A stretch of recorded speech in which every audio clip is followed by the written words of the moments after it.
The afternoon sun glowed softly over the countryside, spreading golden light across the rolling hills. A grand wedding was taking place at a luxurious estate just beyond the edge of town. The house stood tall and proud, dressed in white and silver decorations, its windows shining like mirrors. Guests in elegant clothes arrived in long black cars, stepping out with laughter and excitement. The air smelled of roses, perfume, and freshly baked pastries. Everything about that day seemed perfect, like something out of a dream. Among the crowd of rich guests and smiling servers, a young girl stood quietly near the entrance. She wore a simple pastel dress that looked plain next to the glittering gowns around her. Her shoes were worn at the edges and her hair was neatly tied back with a ribbon. She wasn't one of the invited guests. She was there to help her father, who worked as a piano tuner. Her father had been asked to prepare the grand piano that would be played later that evening. He was known in the small town for his skill. Though not rich, he took pride in his work and loved the sound of music more than money. The girl had come along to assist him, carrying tools, cleaning keys, and polishing the wooden surface until it gleamed. Inside, the house buzzed with excitement. People talked about the bride's dress, the food, and the famous guests attending. Everywhere she looked, she saw laughter and luxury. But beneath all that glamour, she also felt something else: distance. It was a world that didn't quite belong to her. Yet she didn't mind. She smiled as she helped her father, watching the joy on his face as he touched each key gently, making sure every note sounded perfect. The bride and groom walked through the hall surrounded by photographers. The bride looked radiant, her white gown shimmering under the chandeliers. The groom, tall and confident, greeted his guests proudly. The father of the groom, the man everyone called the millionaire, stood beside them, dressed in an expensive suit, shaking hands and giving orders with a sharp, commanding voice. His name carried weight in the city, a man of wealth, business, and power. When he walked past the piano area, he noticed the worker and his daughter bent over the instrument. His eyes lingered for a moment, studying them with mild curiosity, then moved on as if they were part of the furniture. To him, they were just there to serve. The girl didn't notice his look. She was busy wiping the polished surface, her reflection clear in the wood. She loved pianos. She had grown up surrounded by their sound, her father's workshop always filled with music. She often sat beside him as he worked, learning how sound could be tuned, softened, or brightened. Sometimes, when no one was around, she played quietly. The piano spoke to her in a language that words never could. As the afternoon faded into evening, the garden lights turned on, and the wedding ceremony began. Guests gathered outside under a canopy of white flowers. A live band played soft music as the couple exchanged their vows. The air was filled with happiness, and even the sky seemed to blush pink for them. The girl stood far back with the other workers, watching from a distance. She wasn't part of the celebration, yet something about the moment touched her heart. Love, she thought, was the one thing that didn't need money to be beautiful. After the ceremony, everyone moved indoors for the reception. The hall glittered with gold lights and crystal glasses. Waiters carried trays of champagne and desserts. The millionaire walked proudly through the room, shaking hands, making toasts, and laughing loudly. His voice carried across the hall, a man used to being listened to. The piano stood in one corner of the hall, gleaming like a jewel. It would soon become part of the evening's entertainment. The millionaire planned a performance. A few professional musicians would play to entertain the guests. The girl and her father stayed close by, ready to make sure the instrument stayed in tune. A few people noticed the young girl near the piano and whispered among themselves. Her simple dress looked out of place among the gowns and diamonds. Some smiled kindly, others smirked. The world of the wealthy could be charming, but it could also be cruel in quiet ways. The bride, kind and gentle by nature, noticed her too. When she passed by, she gave the girl a warm smile. "It's beautiful, isn't it?" she said softly, nodding toward the piano. The girl nodded, surprised that someone so elegant would speak to her. "Yes, ma'am," she replied shyly. "It sounds even better than it looks." The bride laughed gently. "You must like music." "I love it," the girl admitted. "My father taught me." "That's wonderful," the bride said. "Maybe you'll play for us someday." The girl blushed and shook her head quickly. "Oh no, not here." The bride smiled again and moved on. But those few words stayed in the girl's heart. Later in the evening, When the band took a break, the millionaire raised his glass and called for attention. "Ladies and gentlemen," he said loudly, "we've had a beautiful ceremony, a wonderful meal, and now we'll have some music to make this night unforgettable." Applause filled the room as the musicians prepared. But before they began, one of the guests, slightly tipsy from wine, pointed toward the piano and said jokingly, "I heard the worker's daughter here knows how to play. Maybe she should entertain us before the professionals start." Laughter spread through the hall. The girl froze. Her father turned pale, embarrassed. The millionaire chuckled, amused by the idea. "Really?" he said. "A worker's daughter on my piano? That would be a first." His tone was playful, but his smile carried a hint of arrogance. "Come on then, young lady. Let's see what kind of music talent runs in the working class." The guests laughed again, waiting for her response. The girl looked at her father, who shook his head gently.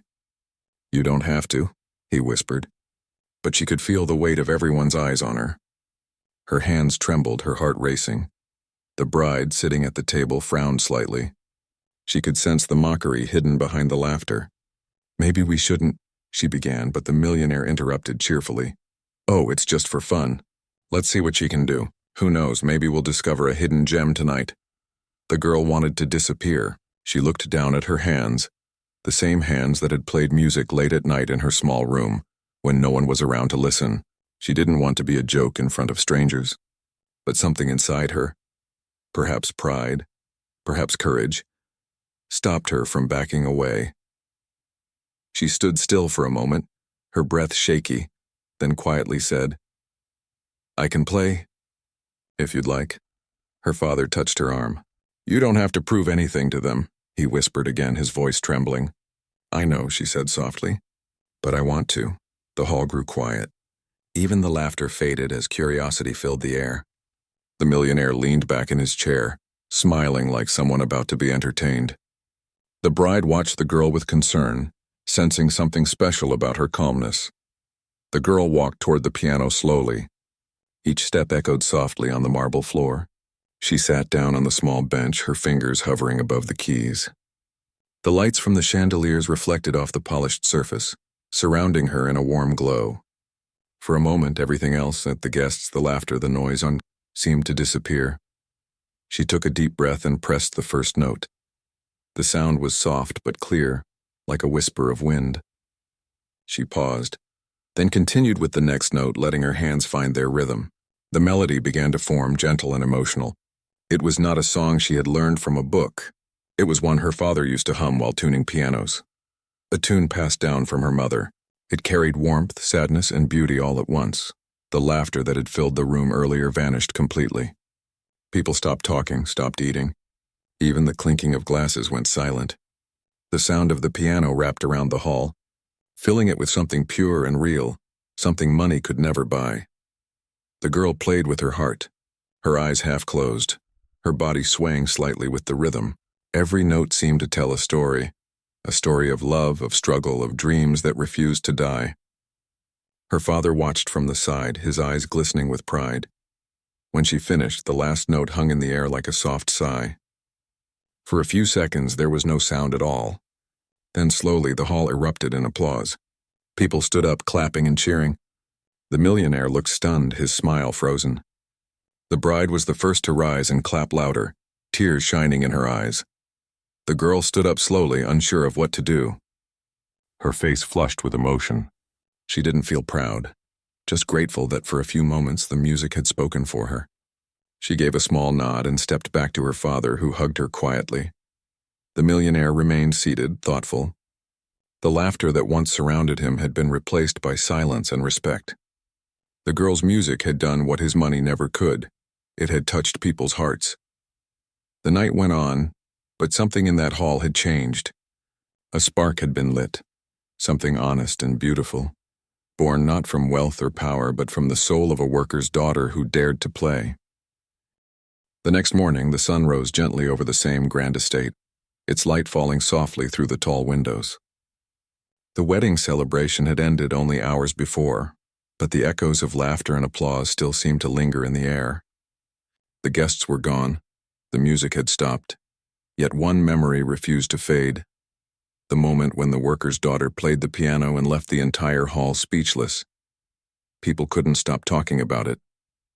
Even the staff whispered about it as they cleaned the hall, collecting glasses and folding napkins. "Did you hear her play?" one maid said, shaking her head with disbelief. "It was like magic." Another replied quietly, "I've never seen the master so still before." He didn't say a word afterward. In a small room near the back of the house, the girl sat beside her father. They were both tired but smiling. For them, it had been a strange night, one that had begun with humiliation and ended in something beautiful. The father looked at his daughter proudly. "You were brave," he said softly.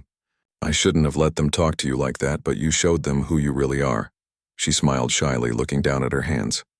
"I was scared at first," she admitted. "But when I started playing, I forgot everything. It felt like the piano understood me." Her father nodded. "Music always understands. It's the only thing that listens without judging." They packed their tools, preparing to leave the estate. The morning felt peaceful, the air cool and fresh after the long night. As they walked out toward the small gate, the bride appeared at the door, still in a simple robe, her hair tied up. She smiled warmly when she saw them. "Wait," she said, walking closer. "I wanted to thank you for last night. You played so beautifully." Everyone was moved. The girl blushed. "Thank you, ma'am. I just wanted to help." "You did more than help," the bride said kindly. "You reminded everyone that beauty doesn't come from money. It comes from the heart." She hesitated, then added softly, "I'm sorry for how some people treated you. It wasn't right." The father nodded politely. "It's all right. We're used to people seeing only what they want to see." The bride sighed. "Still, I'll make sure my father-in-law knows how wrong he was."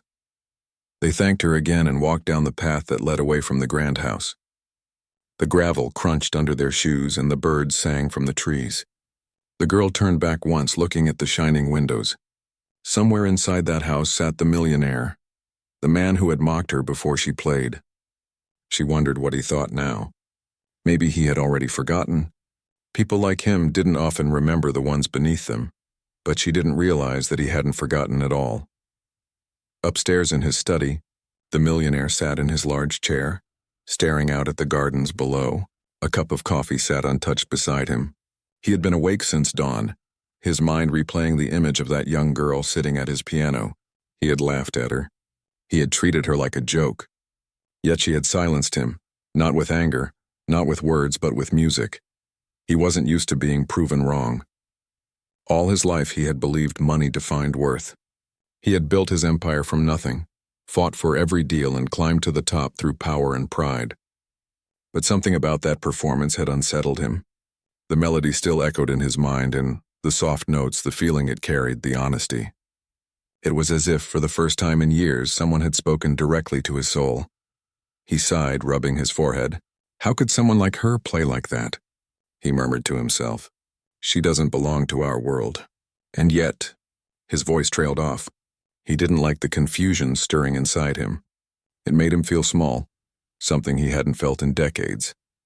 Later that day, as his family sat down for brunch, the topic returned to the piano performance. Some guests who had stayed overnight were still buzzing about it. "That girl was extraordinary," one woman said. "She played like she was born for the stage." The bride smiled proudly. "She was wonderful, wasn't she? She deserves recognition." The millionaire remained quiet, sipping his drink. Then one of the guests, a famous music teacher, leaned forward. "I'd recognize that kind of talent anywhere. If she's trained properly, she could perform at national-level competitions." "Do you know her name?" another asked. "I didn't catch it," the teacher replied. "But I'll ask around. A gift like that shouldn't go unnoticed." The millionaire finally spoke.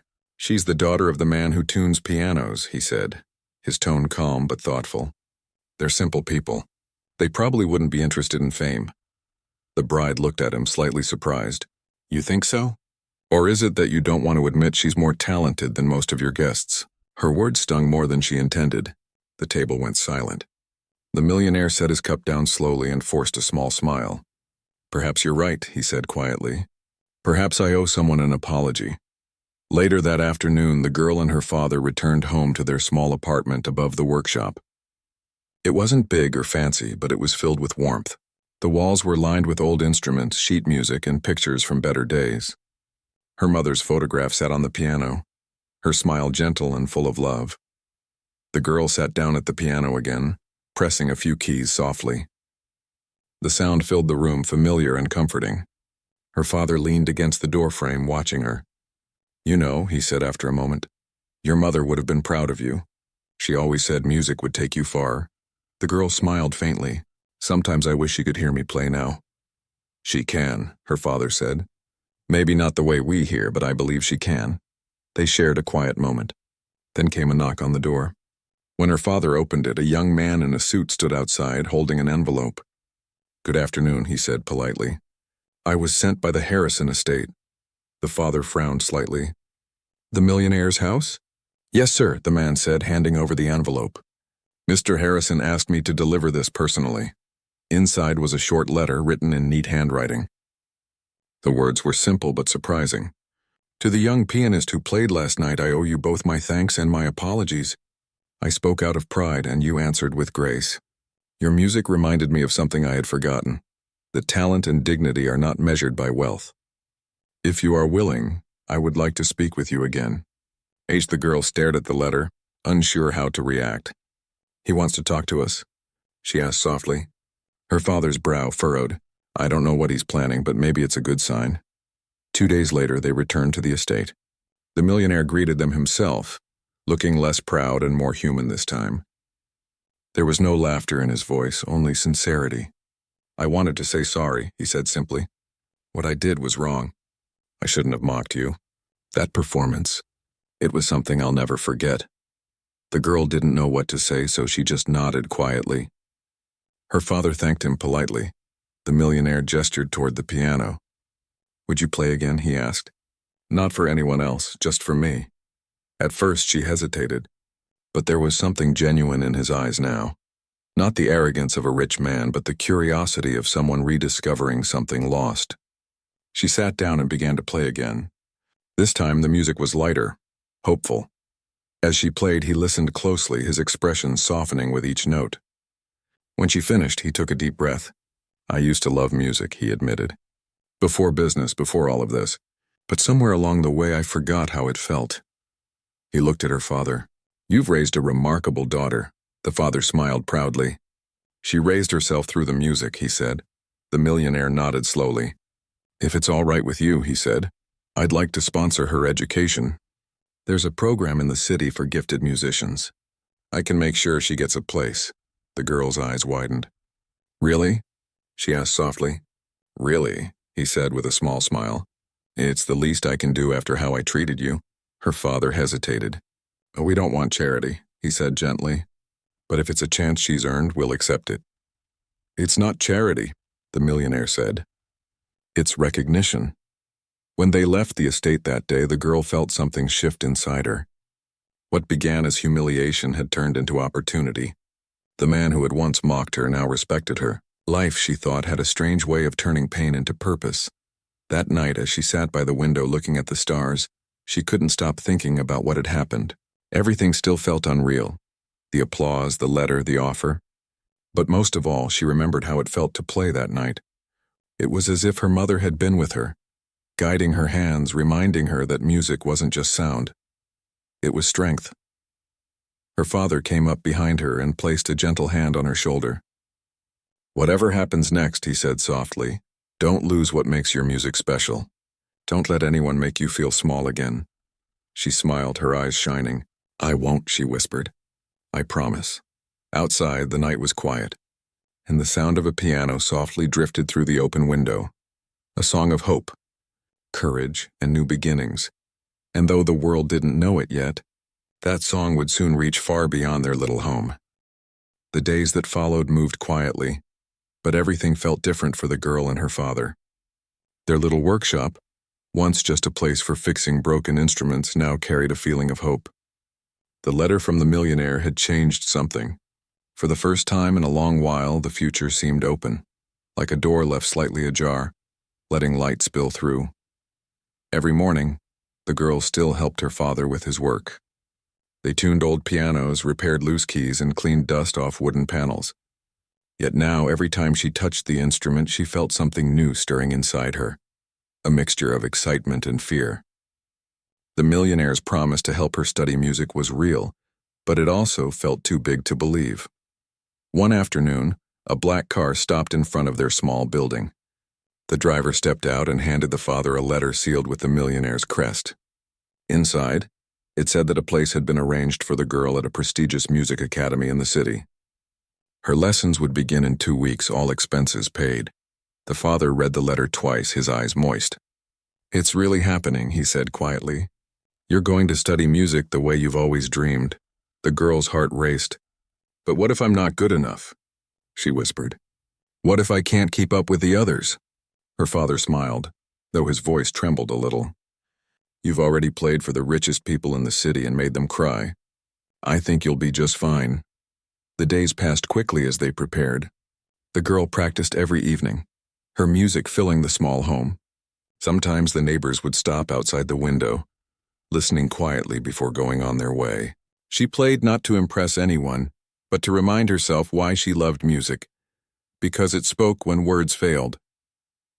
On her last night before leaving for the city, she and her father sat together after dinner.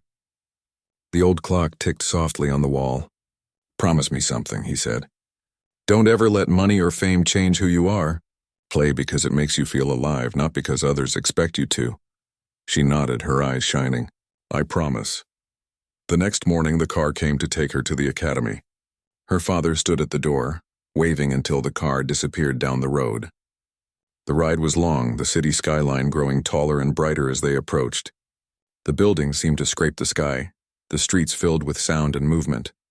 When she arrived at the academy, her breath caught in awe. The building looked like a palace, tall marble columns, wide staircases, and large windows that let in golden sunlight. Inside, the air was filled with the soft echo of instruments being played in different rooms. Everywhere she looked, students walked with music sheets, violins, and books. A woman from the administration greeted her kindly and led her to her dormitory. The room was small but clean, with a piano near the window. "You're lucky," the woman said with a smile. "Not every student gets their own instrument here." The girl touched the keys gently. The piano wasn't as perfect as the grand one from the wedding, but it had a kind voice, warm and steady. She pressed a few notes and smiled. Her classes began the next day. The teachers were strict but passionate. Her schedule was full: music theory in the mornings, piano technique in the afternoons, and performance practice in the evenings. The first week was overwhelming.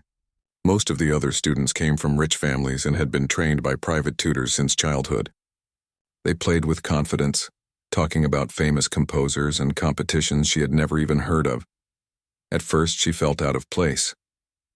Her clothes were simple, her hands still rough from helping her father in the workshop. Some of the students whispered about her behind her back. "She's the scholarship girl," one of them said. "The one from the poor neighborhood," another laughed. Maybe she got lucky. She heard them, but she didn't respond. Instead, she went back to her practice room every night and played until her fingers ached.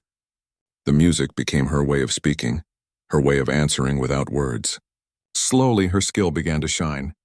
Her teachers noticed her dedication, her emotion, and her connection to every note she played. One afternoon, the head instructor, an elderly man with kind eyes, listened to her practice. When she finished, he said, "You play like someone who's lived many lives in one. Technique can be taught, but soul cannot. You have that." Those words stayed with her. For the first time, she began to believe she truly belonged there. Meanwhile, back at the estate, the millionaire continued to think about her progress. He had received reports from the academy and was surprised at how quickly she was improving. Something about helping her had softened him. He started visiting the local music hall again, supporting young artists and funding instruments for schools. It was as if her music had reawakened something human in him that had been sleeping for years. Months passed, and the girl grew stronger. Her playing became smoother, her confidence deeper. She no longer hesitated when she stepped onto the stage during class recitals. Her teachers began preparing her for an important performance, the annual Academy Showcase, where the best students would perform in front of guests and sponsors from across the city. It was a big opportunity. Success there could open doors to professional orchestras or even international competitions. The girl practiced day and night, often forgetting to eat or rest. Sometimes late at night she would close her eyes and picture her father sitting in their old workshop, smiling proudly. That image gave her strength. When the day of the showcase arrived, the Academy's main hall was decorated with flowers and lights. Guests filled the seats, including the millionaire, who had come quietly without announcing his presence. He sat near the back, his sharp eyes softened by curiosity. The performances began, violins, flutes, and choirs. Then when her name was called, the hall fell into a gentle hush. She walked to the piano, her heart pounding. The lights were bright, but she felt calm inside. She sat down, took a deep breath, and placed her hands on the keys. The first notes floated into the air, delicate and full of feeling. Her music painted pictures out of quiet mornings, of hard work, of dreams born in small places. She played with everything inside her memories, her love, her pain. The audience could feel it. The air seemed to change, becoming thicker, more alive. The millionaire leaned forward, recognizing the same raw emotion he had heard that night at the wedding. His heart tightened. This was no longer the shy worker's daughter he once mocked. This was a musician, confident, graceful, and full of soul. When she finished, the room was silent for a heartbeat. Then came the applause, long, loud, genuine. People stood up, cheering. Some wiped away tears. The millionaire's hands trembled slightly as he clapped. He had seen many performances in his life, but none that touched him quite like this. After the concert, the head of the Academy approached her. "You've been invited to perform at the city's cultural gala next month," he said proudly. "It's a great honor. They want you to represent the Academy." Her heart swelled with joy and disbelief. "Me?" she asked softly. "Yes, you," he said. "You've earned it." That night she sat by the piano in her small dorm room, thinking about everything that had happened. From a simple worker's home to a grand stage, it all felt like a dream. She picked up a small photo of her father and mother and placed it on the piano. "I hope you're proud of me," she whispered. The next morning she received another letter, this one from the millionaire himself. It was short, handwritten, and sincere. "I was there last night. You reminded me that greatness has nothing to do with where we are born. Keep playing. The world needs to hear you." She held the letter close, smiling through tears. It wasn't just an apology anymore. It was a recognition, not of pity, but of respect. As the days went on, her story began to spread through the Academy. Students who once ignored her now looked at her differently. Some came to her for advice, others just to listen when she practiced. But she never let pride take over. She still cleaned her piano keys, still practiced late into the night, still wrote letters to her father every week. Back home, her father kept every letter she sent. Each one told a new story, of progress, of challenges, of hope. Sometimes, when he tuned an old piano for a customer, he would hum the melody she played that night at the wedding, remembering how everything had begun. In the city, the girl continued to rise. Her talent spoke for itself, but her humility made people love her even more. She didn't play to impress, she played to connect. Every note was a reminder that beauty could come from the simplest of places, from a small workshop, from calloused hands, from a heart that refused to give up. And though her journey was only beginning, everyone who heard her play could feel it. The sparkle that had once lit up a grand wedding hall was now shining brighter than ever, reaching hearts far beyond what she could have imagined. The following weeks passed in a blur of excitement and hard work. The girl practiced longer than ever, preparing for the cultural gala where she would perform in front of the city's most respected musicians, artists, and dignitaries. It was the biggest opportunity of her life so far. She spent hours in the practice room, repeating each piece until every note felt like a heartbeat. Sometimes when she grew tired, she would close her eyes and remember where she came from. The little workshop, her father's gentle voice, the smell of wood polish, and the sound of rain outside their window. Those memories gave her strength. She didn't just want to play well. She wanted to play honestly with all the emotion of her journey. Her teacher noticed her dedication. "You remind me why music matters," he said one evening after listening to her rehearse. "You don't just play the notes, you live them." She smiled shyly, not knowing what to say, but her heart filled with quiet joy. News of her performance reached back to her hometown. Her father couldn't have been prouder. He told everyone who visited the workshop, "My daughter is going to play in the city gala." Even people who had once looked down on them now came by to congratulate him. He hung her latest letter near the piano. She had written that she hoped he could come see her play, though she knew the city was far and the trip would be expensive. He wanted to be there more than anything, but his savings were small. Still, he promised himself he would find a way. A father should never miss his child's biggest moment, he said quietly as he packed a small bag of tools for work. The night of the gala finally arrived. The city theater was glowing with golden lights. Expensive cars lined the street, and photographers waited outside, capturing the arrivals of wealthy guests and famous faces. Inside, the air buzzed with excitement. The stage was decorated with fresh white lilies and the grand piano stood in the center, shining under the lights. Backstage, the girl sat quietly, hands folded on her lap. She was nervous, her heart racing fast. Around her, other performers talked, adjusted their clothes, and tuned their instruments. She stayed silent, taking deep breaths, reminding herself that she belonged here. Not because of money or status, but because she had earned it through hard work. One of the stage managers approached her. "You're up after the orchestra piece," he said kindly. "Good luck." She nodded, forcing a smile. Out in the audience, the millionaire had also arrived. He sat near the center, his sharp eyes scanning the stage. He had told no one why he was there, but deep down he felt proud.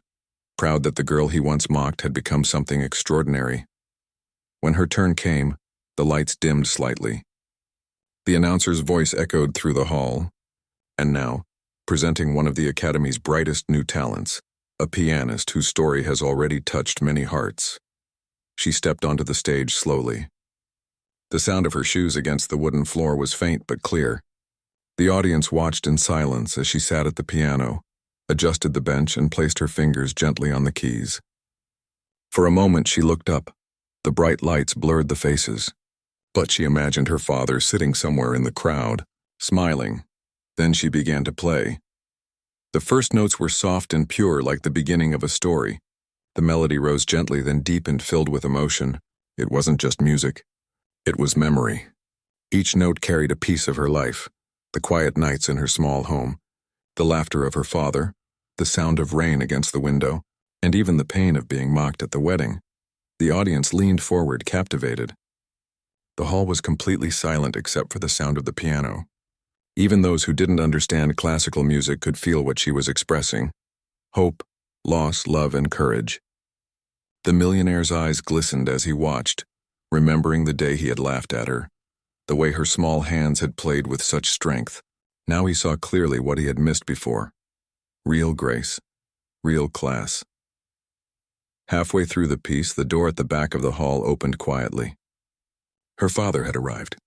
He had taken a long, uncomfortable bus ride from their town, saving every coin he could. He slipped into the last row of seats, still in his work clothes, his hands rough and dusty. But when he saw his daughter on stage, glowing under the lights, his tired eyes filled with tears. She didn't see him, but somehow she felt him there. The music grew even more powerful, her fingers moving faster, her heart pouring into every sound. The final notes came like a soft whisper, fading into silence. Then for a moment nothing moved. And suddenly the hall erupted in applause, a storm of clapping, cheers, and even tears. People stood up shouting "Bravo!" and "Encore!" She looked around, stunned, then bowed deeply, her hands trembling. Among the audience, her father clapped the loudest, tears streaming down his face. The millionaire also stood, clapping slowly but firmly, his heart heavy with emotion. For once, he didn't think about money or reputation, only about how far she had come. After the performance, reporters rushed backstage. "How does it feel to receive a standing ovation?" one of them asked. She smiled shyly. "It feels unreal," she said softly. "But I'm just grateful. I played from my heart, and that's all." The millionaire waited near the exit, hoping to speak with her. When she finally appeared, still holding a bouquet of flowers, he stepped forward. "That was beyond words," he said quietly. "You've done something remarkable." She looked surprised but smiled politely. "Thank you, sir. I'm glad you liked it." He hesitated, then added, "You taught me something I'll never forget, that respect must be earned not by wealth but by character. I was wrong before. I hope you can forgive me." She nodded, her eyes gentle. You already made it right, she said. If you hadn't helped me get here, I might never have had this chance. Her father joined them a few moments later. When she saw him, she gasped and ran to hug him tightly. You came, she cried. I wouldn't miss it for the world, he said, his voice thick with emotion. You were wonderful. The millionaire watched them quietly. There was something humbling in that simple embrace, a love stronger than pride or power. He turned to the father and said softly, You've raised someone very special. The father smiled. She raised me too in her own way. That night, as the lights dimmed and the guests left, the girl stood alone on the empty stage for a moment. The hall was quiet now, but she could still feel the warmth of the applause. She sat at the piano one more time and played a slow, gentle tune, a melody of gratitude. The millionaire stayed behind, listening from the shadows, and when she finished, he clapped softly, a genuine smile on his face. Don't ever stop playing, he said. The world needs your music. She looked at him and nodded. I won't. Later, outside the theater, her father and she walked together under the city lights. The night air was cool, the streets alive with laughter and cars. She held his arm as they walked. Do you think Mom would have been proud? She asked. Her father smiled through tears. She already is. Every note you play reaches her, I'm sure of it. They walked in silence for a while, the stars twinkling above. It felt like a new beginning, not the end of a dream, but the start of a bigger one. Over the next few days, newspapers wrote about her performance. The girl who played from the heart, one headline said. Another read, from a worker's home to the grand stage. People were moved by her story, not just because of her talent, but because of her humility. She became a quiet inspiration to many. The Academy congratulated her with honors. They offered her a scholarship to continue her studies and a chance to represent the city in an international youth music competition. She accepted, though she still returned home often, visiting her father and helping him in the workshop. She said it reminded her where she came from. The millionaire kept in touch, supporting her career but never overstepping. He often said she had given him back something money could not buy, a sense of purpose. He even started a new music foundation to help talented children from poor families get a chance to study, just as she had. One afternoon, he visited her father's workshop quietly. The place was small but full of warmth, just as he remembered. The father welcomed him kindly. They talked for a long time about life, family, and music. Before leaving, the millionaire said, She changed my life more than I could ever change hers. The father smiled. That's the power of kindness, he said. It echoes farther than we think. As months turned into a year, the girl's name began to spread beyond the city. Her performances were praised for their honesty and heart. But even as she became more recognized, she stayed the same, humble, gentle, and deeply grateful. Every time she played, she thought of her father, the small workshop, and the moment that started it all, when a wealthy man mocked her, and she answered with music. Now every time she stepped on stage, she sparkled, not with diamonds or luxury, but with something far greater, grace. Months passed, and the girl's life began to change in ways she had never imagined. Her performance at the gala had spread far beyond the city. People shared the video online, talking about the way her music touched their hearts. Some said they cried when they heard her play. Others said her story reminded them to never give up.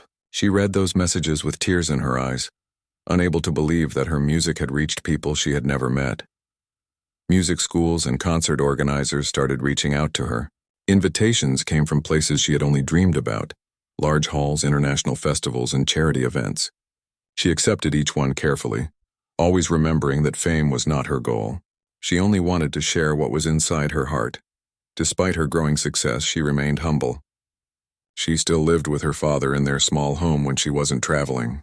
Every morning she helped him in the workshop, dusting the old pianos and tuning their strings. The simple rhythm of their life made her feel grounded. She would often tell him, "I never want to lose where I came from." He would smile and reply, "You never will, because it's in your soul." The Millionaire's Foundation, inspired by her story, had become well known too. It helped young children from poor families learn music for free. He often visited schools and music centers, making sure the children had instruments and teachers. Whenever he spoke at events, he mentioned her as the reason behind his change of heart. She reminded me that true worth has nothing to do with money, he would say. It lives in kindness, in courage, and in talent that refuses to be hidden. One day she received an invitation from a world-famous orchestra to perform as a guest pianist. It was to be held in another country, her first time traveling overseas. She was nervous but excited. The night before leaving, she sat beside her father in the workshop. The air smelled of wood and varnish, just like it had when she was a child.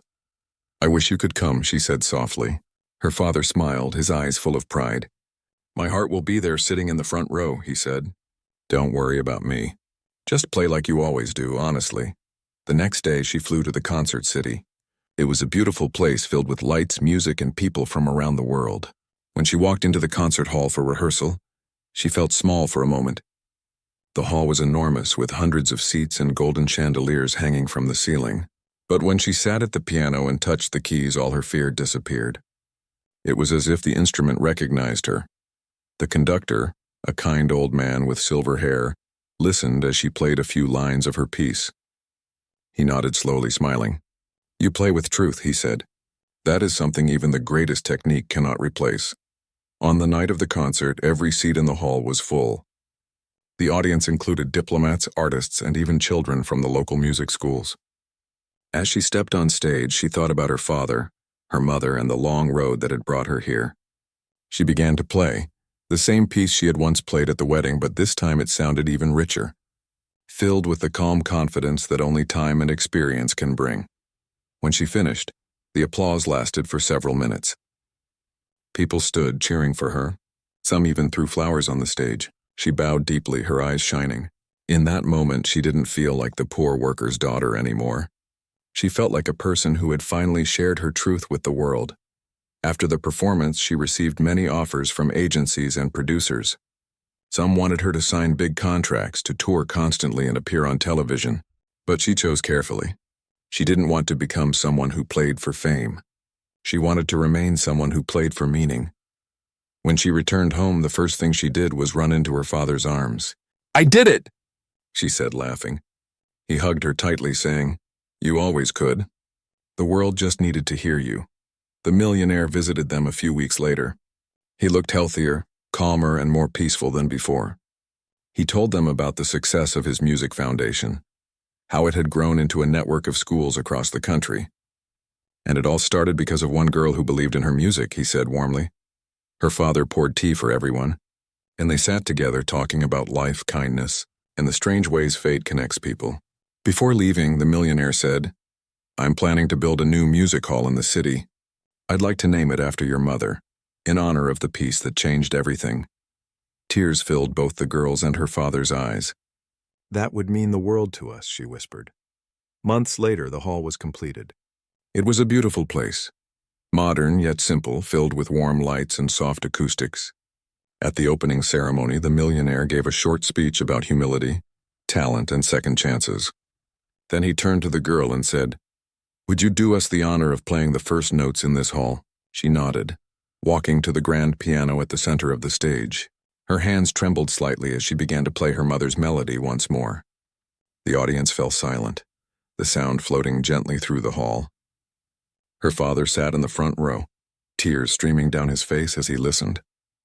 When she finished, the crowd stood again, clapping endlessly. That night, after everyone had gone, she stayed behind with her father, sitting on the edge of the stage. The lights above them were dim, and the piano gleamed softly in the glow. "Do you remember when I used to practice on that old piano at home?" she asked. Her father laughed. "How could I forget? The neighbors used to complain that you never stopped playing." "I'm glad I didn't stop," she said. "Every note was worth it," he nodded. "Your mother would be proud, and so am I." The girl smiled and leaned her head on his shoulder. "It's strange," she said. "All this started because of one moment, because someone laughed at me. I thought it was the worst thing that could happen, but maybe it was the beginning of everything good."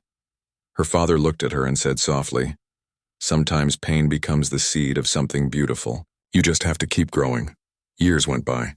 The girl became one of the most respected pianists in the country. She performed around the world, but she never forgot to visit the schools funded by the Millionaire's Foundation. She played for the children, telling them, "You don't need to be rich to be great. You just need to believe in your gift and work for it every day." The children adored her, and many of them began learning music with new hope in their hearts. As for the millionaire, he continued his work quietly, often attending her concerts but never sitting in the front row. He preferred to watch from a distance, smiling whenever he saw her perform. He once told a journalist, "I used to think success was about power and money, but now I know it's about the lives you touch and the hearts you help lift." The father grew older, his hands slower, but he still worked in the workshop. He would often sit by the radio listening when his daughter's concerts were broadcast.